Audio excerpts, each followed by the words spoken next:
Welcome to the Salmon Runs YouTube. Enjoy the video. You will start by enabling the core features. Open Settings and confirm your Android version. Voice access performs best on Android 6, 0 and newer. Next, enable microphone and location permissions so recognition and contextual commands work accurately.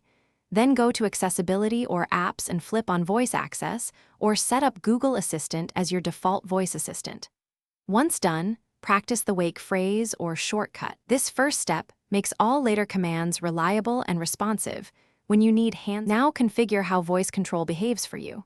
You should train Voice Match or the voice model so the assistant recognizes your voice.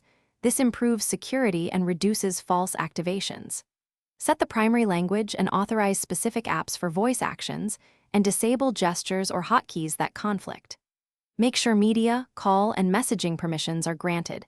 Then test practical commands like open app, send message to a contact, or play music. Doing this fine-tuning ensures commands execute smoothly and predictably. Finish by learning advanced controls and a quick troubleshooting method. Use voice accesses numbered labels to tap specific UI elements and learn scrolling or gesture phrases. These handle complex tasks without touching the screen.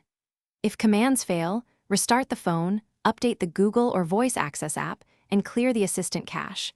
Then reteach your voice model.